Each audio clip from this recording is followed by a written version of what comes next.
did not belong in Blackthorn Canyon. The nearest field stood 14 miles south, beyond Cedar Wells, where irrigation ditches crossed the valley like silver threads. Yet fermented kernels covered the ground beneath the junipers in damp yellow piles. Someone had carried them there. Someone wanted animals to find them. Nayeli dismounted from her chestnut mare, Willow, and examined the dust. Wagon tracks entered from the south. 3 horses had followed beside them. The riders wore square-heeled boots, and one animal had a damaged left shoe. Tomas had noticed the same wagon leaving Cedar Wells after midnight. Her 11-year-old cousin was supposed to be asleep when he saw it. Tomas was often awake when he was supposed to be asleep. He had drawn its route on a piece of rawhide and asked Nayeli why freight would travel toward protected Apache land in darkness. She had promised to investigate. Now she wished she had brought another rider. A branch snapped farther inside the canyon. Nayeli remained still. A wild boar emerged from the brush 50 yards away. The large female lowered her snout and tested the air. 4 striped piglets followed. The sow did not look toward Nayeli. She moved directly to the corn. More shapes appeared behind her. The drought had driven wild boars from the high country, but they did not usually gather in such numbers. Nayeli counted 12 adults before the brush concealed the rest. She backed toward Willow. A rope dropped over her shoulders. Before she could reach her knife, someone pulled the line tight and dragged her backward. Nayeli struck the ground hard. A boot pinned her wrist. 3 men stood over her. 2 worked for Black Ridge Cattle Company. She recognized their coats and the Silver Vane brand stamped into their belts. The 3rd man wore polished black boots.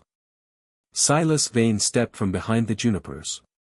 At 47, he owned more cattle than anyone within 100 miles. He also owned the largest freight yard, 2 warehouses, and several local officials who pretended their loyalty was friendship. Silas looked at the corn, then at the gathering boars. You followed the wagon sooner than expected. Nayeli twisted beneath the rope. You brought them here. I provided food. You drew them toward Red Willow Land. And toward Cedar Wells. A 2nd man removed Nayeli's knife. Another emptied her water skin onto the ground. Silas took a folded map from his coat. The valley is changing, he said. Some people understand that. Others cling to land they cannot develop. Our spring supplies your town. For the moment. Nayeli studied his face. What did you do? Silas smiled. She had given him the reaction he wanted. I arranged a lesson in geography. His men tied her ankles and fastened the rope around the trunk of a fallen cottonwood. Then they took Willow's reins. The mare resisted. 1 man struck her bridle. Nayeli raised her voice. Do that again, and I will make you regret surviving today. The man laughed, but he did not strike the horse twice. Silas crouched beside Nayeli. By morning, the Boars will have scattered everything. People will say an Apache woman entered the canyon alone and met an unfortunate end. They will ask why. They may. Questions do not matter when the person with the answer is dead. He rose. The men mounted and led Willow south. Their hoofbeats faded. The canyon became quiet again. Then the sow stepped from the brush. Her piglets remained behind her. More adults moved through the trees, drawn by the fermented corn. Nayeli tested the rope. The knot was beyond her reach. Pulling harder would only tighten it. The sow advanced. Nayeli understood the animal's warning. The boar was not hunting her. Nayeli was tied between the sow and the food, near the path the piglets wanted to use. Fear could make that distinction meaningless. She stopped struggling. The sow paused. Nayeli lowered her gaze and made her body smaller. She waited until the piglets moved toward the nearest pile. When their mother followed, Nayeli searched the ground with her fingers. Dust. Dry leaves. A broken branch. Then stone. Its edge was not sharp enough to cut the rope quickly, but speed would agitate the herd. She worked slowly. Each scrape loosened a few fibers. The boars crowded around the corn. One young male wandered near her. Boots and snorted. Nayeli froze until it turned away. The sun moved west. Her wrists burned. At last, the first strand broke. Nayeli continued until she could pull one hand free. She untied her ankles and climbed onto the fallen cottonwood without standing fully upright. The sow lifted her head. Nayeli picked up a handful of corn and threw it into a shallow depression beyond the trees. Several animals followed the sound. The largest male did not. He stood between Nayeli and the canyon entrance, shoulders high and tusks bright against his dark hide. Running would invite pursuit. Nayeli studied the wind. It moved from west to east. She tore a strip from her sleeve, wrapped it around a dry branch and struck a spark with 2 stones. The cloth smoked but did not flame. That was enough. She placed the branch where the breeze carried the unfamiliar scent toward the male. The animal backed away, then turned toward the others. Nayeli descended on the opposite side of the log and slipped between the rocks. She did not blame the boars. Silas had trapped all of them. By sunset, Nayeli's throat had become painfully dry. Her feet were bruised, and the canyon walls seemed to move whenever she stopped walking. She followed a narrow game trail north, expecting it to reach the spring. Instead, it ended at a crack in the ridge. Cold air flowed from the opening. Nayeli entered sideways. The passage widened into an abandoned irrigation tunnel.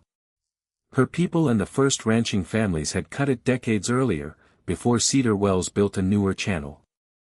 Fresh boot prints crossed the floor. Oil lamps burned in a chamber ahead. Nayeli approached quietly. Wooden crates stood beside the wall. One contained blasting powder. Another held coiled fuse marked with the Black Ridge Company symbol. A table had been placed beneath the lamps. Maps covered its surface. The first showed the underground stream that supplied both Cedar Wells and the Red Willow community. Red marks identified the old tunnel supports. A second document listed 32 properties around town. Beside every family name was a price far below the land's actual value. At the bottom, Silas had written the same condition. Repeatedly. Purchase after water failure. Nayeli opened a leather ledger. It recorded payments for blasting powder, fermented corn and hired riders. Another entry authorized the removal of an Apache witness. A territorial report lay beneath it.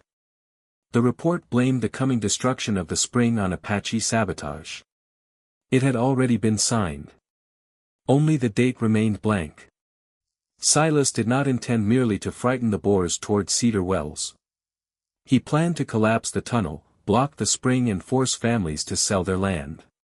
The frightened animals would spread through farms searching for water, making the disaster appear natural. Nayeli gathered the ledger, 2 maps, the report and a section of marked fuse. She wrapped everything inside an oilskin sheet. A distant impact shook dust from the ceiling. Men were working deeper underground. She had little time. Nayeli left through the northern passage and followed the dry streambed toward open country. Darkness had fallen when a horse approached. She reached for a stone. "Easy," a man called. "I'm not in the mood to be hit with that." Caleb Morgan rode into the moonlight on a bay gelding. He dismounted before the horse stopped moving. Caleb owned a small ranch east of Cedar Wells and repaired pumps for families who could not afford new machinery. He had argued with Nayeli more than once about cattle crossing Red Willow land. Unlike Silas, he had listened after the argument ended. He looked at her bare feet and torn sleeve. "Where is Willow?" Silas took her. Caleb removed his water skin and offered it. Nayeli drank carefully. "I found your mare near my northern fence," he said. The reins had been cut. I followed her trail until the tracks disappeared. You came alone. My foreman says that is one of my least admirable habits. Caleb noticed the oilskin package beneath her arm. What happened? Silas plans to destroy the spring. Caleb immediately looked toward Cedar Wells. We need the sheriff. We need the old channel first. Once the tunnel collapses, the pressure will force mud and stone toward town. He lifted her onto his horse. We're going back to Red Willow. No, you can barely stand. Cedar Wells has hours, perhaps less. Caleb's jaw tightened. He wanted to argue. Instead, he asked, what do you need? Nayeli looked at him. Most men asked that question after deciding what answer they wanted. Caleb waited. Your knowledge of the pumps, she said. And every person in town strong enough to open the eastern irrigation gate. He mounted behind her. Then we ride. They reached Cedar Wells shortly before dawn. Silas was already speaking outside the sheriff's office. Farmers surrounded him. Several carried rifles. A wagon held 2 dead calves, and broken fencing hung from its sides. The Apache drew those animals south, Silas announced. They have been scattering food along our boundary. Sheriff Daniel Harper stood beside him with a folded notice. We will inspect the Red Willow settlement, Harper said. Until then, no one crosses the northern trail. Nayeli rode into the square. Conversation stopped. Silas's face changed for one brief instant. Surprise. Then the polished expression returned. You survived. Sheriff Harper turned toward him. Survived what? Silas smiled faintly. The canyon is dangerous. Nayeli climbed down. He left me tied beside fermented corn among the boars. That is a serious accusation, Harper said. That is why I brought serious evidence. She placed the oilskin package on a water trough and opened it. Silas stepped forward.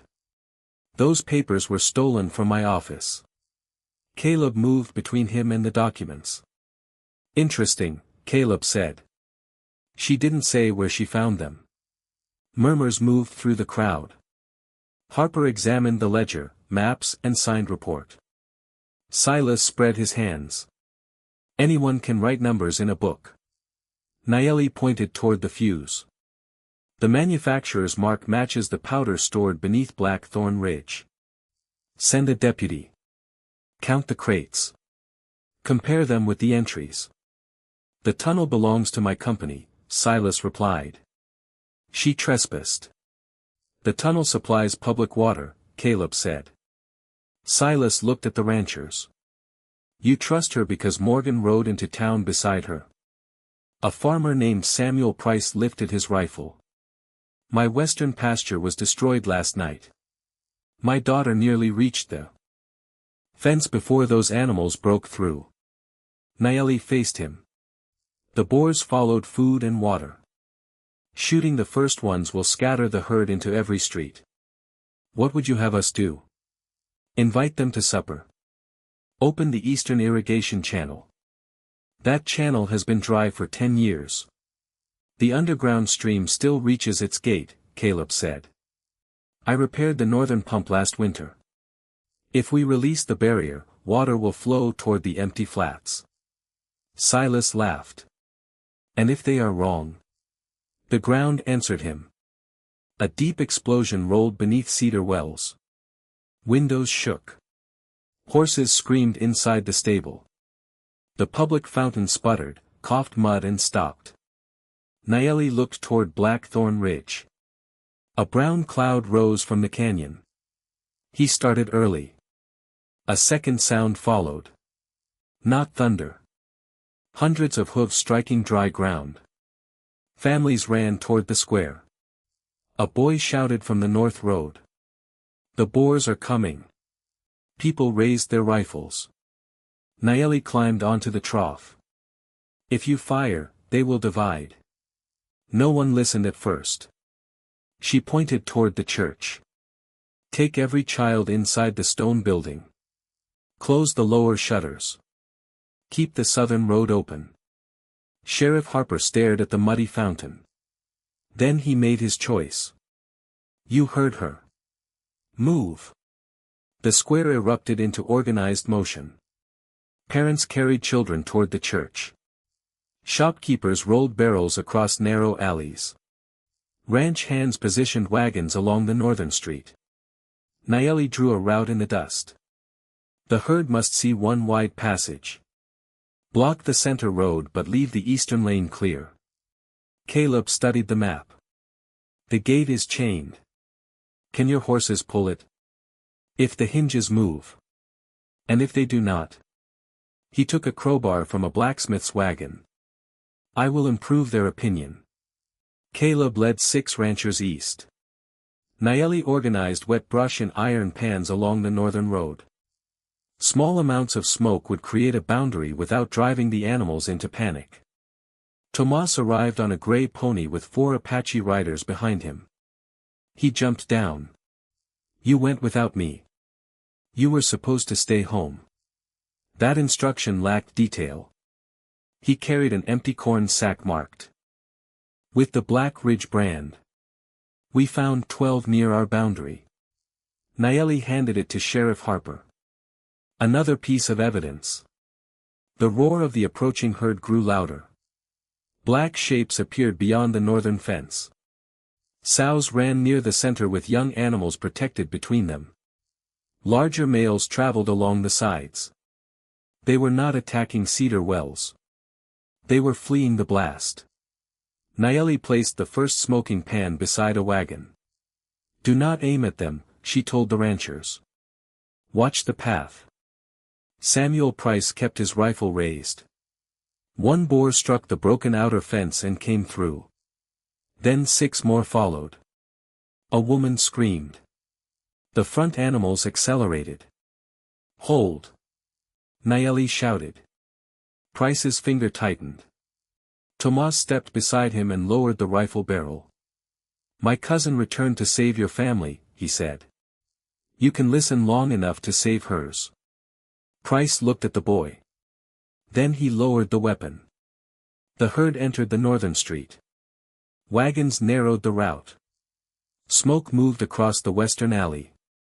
The animals turned east, but the irrigation gate remained closed. Nayeli could see Caleb and the ranchers fighting the chain. His bay gelding leaned into the harness. The iron links tightened but did not break. The leading sow reached the intersection. If she found no escape, the herd would turn back into the square.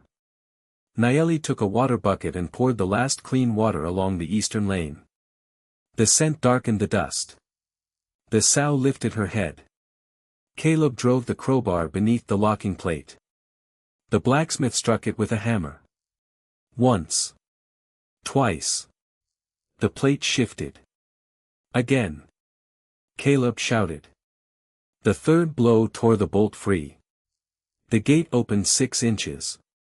Water pressed through the gap. Caleb's horse pulled harder. The ancient hinges screamed. Then the barrier swung wide. A clear stream rushed into the eastern channel. The leading sow smelled it. She turned. Her piglets followed. The next animals changed direction behind her. The movement traveled through the herd in a broad curve until every boar flowed toward the open flats.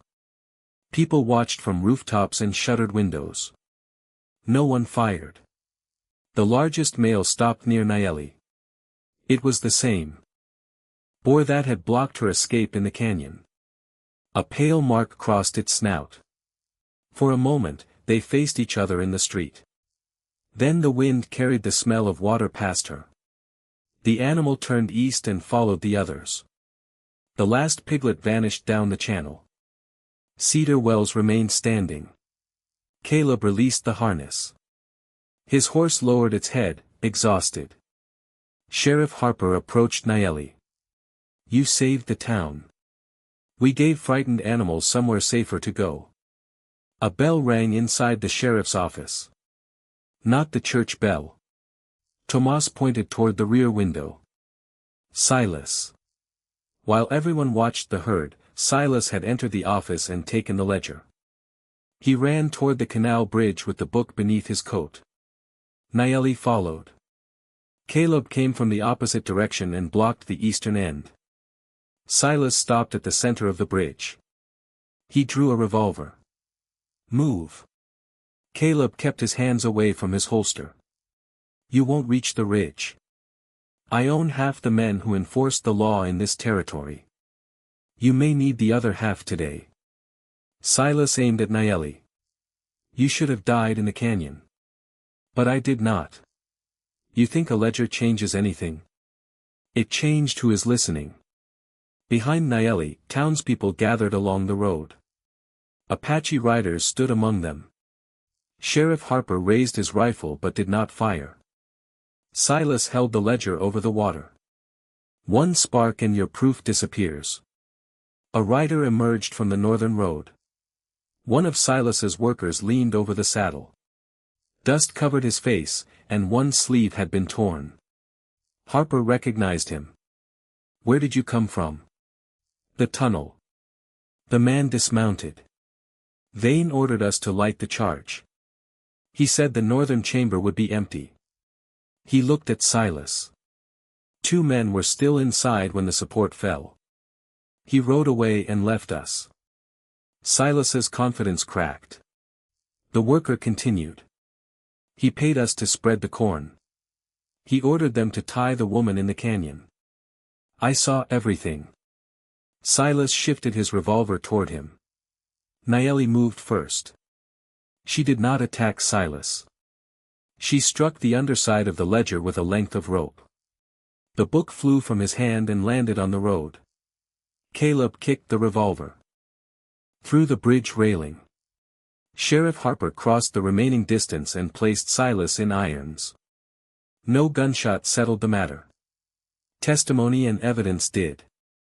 Deputies searched the tunnel after engineers stabilized the entrance. They recovered the powder crates, payment records and false land agreements. Every number matched Nayeli's ledger.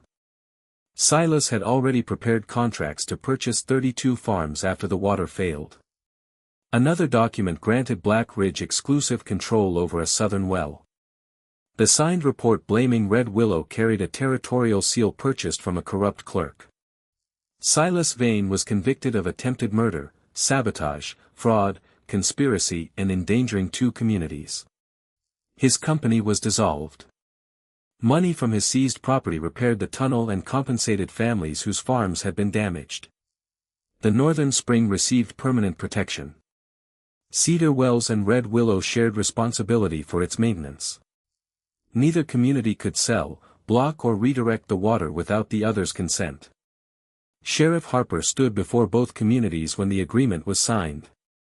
I believed official paper before I believed the woman who understood this land, he said.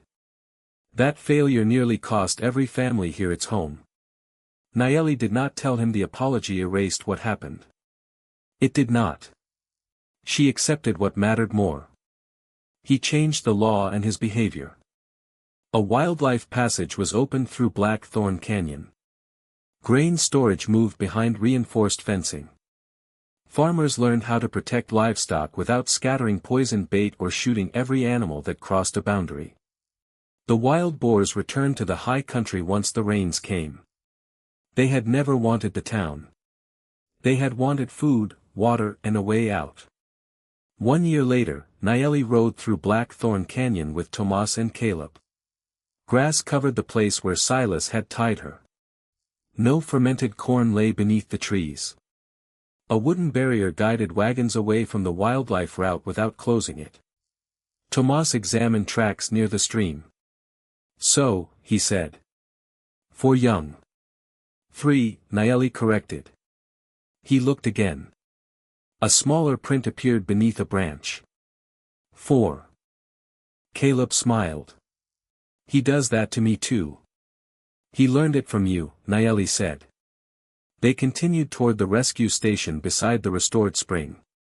The building contained water, blankets, medical supplies and tools for freeing trapped animals. Apache trackers trained ranch children there. Cedar Wells volunteers learned how to read weather, inspect channels and respond to wildlife without panic. Caleb and Nayeli had built it together. Their affection grew the same way. Not from one rescue. Not from obligation. It came from shared work, honest disagreements, and the fact that Caleb had learned to ask before acting on her behalf. At sunset, they stood beside the stream. Caleb placed a folded partnership agreement on a flat stone. It protected the station and guaranteed both communities access whether Nayeli stayed beside him or chose another future. "You already signed it," she said. "So did the council and the town. Then why bring me here?" Caleb looked less comfortable than he had while facing Silas's revolver. "I want to build a life with you." Nayeli waited. "The station remains yours if you say no," he continued. "The water stays protected. Nothing you earn depends on your answer. You did not save me in the canyon. I know. You found me after I saved myself. I know that too. And I do not need a man to stand in front of me." Caleb opened one hand between them. "I was hoping to stand beside you." Nayeli looked toward the canyon. A sow crossed the distant ridge with 4 young animals behind her. They moved without fear and disappeared into protected country. Nayeli placed her hand in Caleb's. "Beside me," she said. "Never in my way. That seems fair. It is generous." He laughed. They married beside the restored spring the following autumn. Apache families and residents of Cedar Wells shared the same tables. Tomas carried the partnership agreement and guarded it with more seriousness than he had ever shown toward bedtime. People later told the story of the Apache woman left for dead among wild boars. Some versions claimed she fought the entire herd. That was not true. Nayeli survived because she understood that frightened animals were not her enemies. The real danger came from a man who believed hunger, fear and prejudice could be arranged to serve his greed. Silas left her in the canyon because he thought no one would listen if she returned. He was wrong. She carried back proof of his crimes. She opened a path for the animals. She saved a town that had doubted her and protected a community that had always trusted her. The canyon where Silas tried to bury the truth became a passage no private company could close. The spring he tried to steal became water shared by everyone. And the woman he tried to silence became the voice both communities learned to hear before disaster arrived. Nayeli had entered Blackthorn Canyon alone. She returned carrying the truth. After that, she never had to walk alone again.